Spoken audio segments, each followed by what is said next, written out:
अस्सलाम वालेकुम मेरे अजीज़म मेरे प्रीतम। मुद्दत बाद स्टोरी न्यूज़ के साथ सनाउल्लाह शाइक आपकी खिदमत में हाज़िर है। आज दुःख दर्द अलम की घड़ियों में हर इंसान जो है वो परेशान नज़र आ रहा है। ये दुखियारी कौम जो बेरोज़गारी, महँगाई की चक्की में पिस रही थी, उसे सैलाब की सूरत में एक आफ़त का सामना है। वो बादल जिसे हम रहमत की नवीद समझते हैं, वो हमारे लिए ज़हमत बनकर आए हैं और आज हमारा तकरीबन आधा मुल्क जो है वो इस सैलाब की वजह से मुतासिर नज़र आता है। हमारी कौम जो है वो हमेशा अपने भाइयों की दुखी भाइयों की मदद के लिए निकलती हैं। वो चाहे 2005 का ज़लज़ला हो, चाहे 2010 का सैलाब हो, 2014 का सैलाब हो या 2022 का सैलाब हो। अभी 2025 के सैलाब में उस तरह हमारी आवाम की तरफ से, हमारी कौम की तरफ से अपने उन दुखियारी भाइयों के लिए, उन बहनों के लिए हम नहीं निकले हैं। उसकी वजह क्या हो सकती है? उसकी वजह मैंने पीछे एक बात की कि महँगाई और बेरोज़गारी से ये अवाम पहले ही परेशान है। ऊपर से किसान का जो है वो चूल्हा भी बंद होता हुआ नज़र आ रहा है। किसान की फसलें जो हैं वो उस तरह हो भी नहीं रही और उनको उस तरह का वो रेट भी नहीं मिल रहा। और अब एक बार फिर जो है वो किसान ही इस आफ़त का सामना करेगा, उसे ही सबसे ज़्यादा इसमें अपने नुकसान का सामना होगा। तो सैलाब के अंदर जो है इस वक़्त जो सूरत-ए-हाल है, हम देख रहे हैं कि सैलाब की सूरत-ए-हाल को दुनिया में दिखाने के लिए सिर्फ़ और सिर्फ़ लाहौर को फ़ोकस किया हुआ है। हमारा चाहे वो मेन स्ट्रीम मीडिया हो या सोशल मीडिया तो फिर भी किसी हद तक आवाज़ उठाता है। लेकिन सोशल मीडिया पे भी हमने सिर्फ़ लाहौर को और लाहौर में सिर्फ़ एक सोसाइटी को लिया हुआ है। उस सोसाइटी वालों के बेशक बहुत बड़े गुनाह होंगे, बहुत बड़ी उनकी गलती होगी, उन्होंने दरिया की ज़मीन के अंदर जो है वो सोसाइटी बना दी। लेकिन इसका मतलब ये नहीं कि आप एक सोसाइटी को लेके बाकी जो 90% या 95% दूसरे लोग मुतासिर हैं, उनको बिल्कुल ही भूल जाएँ। अब आप देखें तो यहाँ नारोवाल से लेके एक पट्टी है, नारोवाल, सियालकोट, वज़ीराबाद, गुजरात, गुजरांवाला के कुछ इलाके, आगे मंडी बावलदीन और ज़िला हाफ़िज़ाबाद, पिंडी भटियाँ तक ये सारी पट्टी जो है सैलाब से बहुत ज़्यादा मुतासिर है।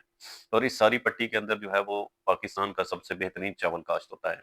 और पहले भी कुछ इलाकों में ऐसा हुआ है कि चावल की फसल काश्त की थी, फिर ज़्यादा बारिशें हुईं, उसकी वजह से वो फसल तबाह हो गई, उसको दोबारा लगाना पड़ा। तो अब तो ये है कि सैलाब की वजह से अगर ये फसल मुतासिर हो गई है, तो उसको दोबारा भी नहीं लगाया जा सकता क्योंकि उसका सीज़न भी गुज़र चुका है और अब ना ही पनीरी और लाभ जो है वो मिल सकेगी। तो इस सैलाब से सबसे ज़्यादा जो मुतासिर तबका नज़र आता है वो किसान है। तो उसकी दाद रसी किस तरह की जा सकती है? उसे पका हुआ खाने की ज़रूरत नहीं है। उसे आपकी जो है ना वो आप दूसरी चीज़ें आप उस तक पहुँचाएँगे उसकी ज़रूरत वो नहीं। इस वक़्त उसका वो जो माल-मवेशी लेकर किसी खुशक जगह पे आ चुके हैं, किसी महफ़ूज़ मकाम पर पहुँच चुके हैं, तो सबसे पहले आप उनको रेस्क्यू करें। उनको महफ़ूज़ मकाम तक पहुँचाकर किसी आपके पास जगह है तो आप उनको जगह दें माल-मवेशी ठहराने के लिए। आपके पास चारे का बंदोबस्त है तो वो बंदोबस्त करें उनके लिए। आपके पास तूड़ी है तो वो तूड़ी दें, साइलेज है तो वो उनकी जो है ये मदद हो सकती है। वरना ये लोग बड़े खुददार हैं, मैंने खुद जो है ना वो इसको मैदान-ए-अमल में जाके देखा है। हाफ़िज़ाबाद की जो पट्टी मुतासिर हुई थी, मैं खुद गया हूँ इस वीकेंड पे। तो हमने मेरे दोस्त थे अब्दुल्ला सियाल साहब साथ, तो हम कुछ खाना पका कर लेकर गए थे। तो वहाँ पे हमने कई लोगों को देखा तो उनसे पूछा कि आपको खाने की ज़रूरत है? तो उनकी खुददारी का आलम ये था, उन्होंने कहा कि नहीं हमें खाने की ज़रूरत नहीं, आप आगे किसी को पहुँचा दें, हमारे पास खाना है या पहले हमें कोई पहुँचा गया है।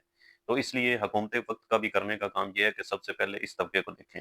उनका माल-मवेशी अगर जो है वो ख़त्म हो गया है, तबाह हो गया है, इसी माल-मवेशी पे उन्होंने बहुत से ख्वाब देखे होते हैं, बहुत से सपने सजाए होते हैं, अपने बच्चों की तालीम के लिए उन्होंने माल-मवेशी पाला होता है, बच्चियों की शादी के लिए उन्होंने माल-मवेशी जो है उसका इंतज़ाम किया होता है।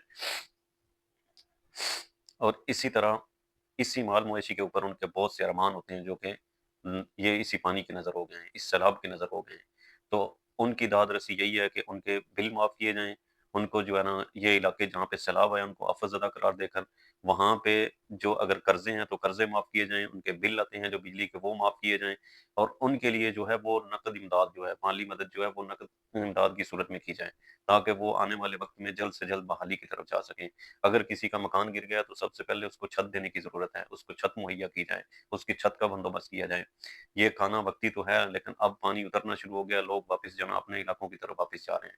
तो इसमें करने के काम ये है हुकूमत के भी और दूसरे जो मुखय्यर हज़रात हैं उनको भी ये देखना चाहिए कि असल ज़रूरत क्या है, वो ज़रूरत उन तक पहुँचाएँ ताकि हम जल्द से जल्द बहाली की तरफ जा सकें। क्योंकि हम जहाँ भी हों, जैसे भी हों, जितने भी गए गुज़रे हों, लेकिन दुःख, दर्द, तकलीफ़ में हम एक-दूसरे के साथ हमेशा کندھے سے کندھا ملا کے کھڑے ہوئے ہیں، ہمیشہ ہم نے ایک دوسرے کی داد رسی کی ہے، ہمیشہ ہم مشکل میں ایک دوسرے کا ساتھ دے کر اس مشکل وقت سے گزرے ہیں۔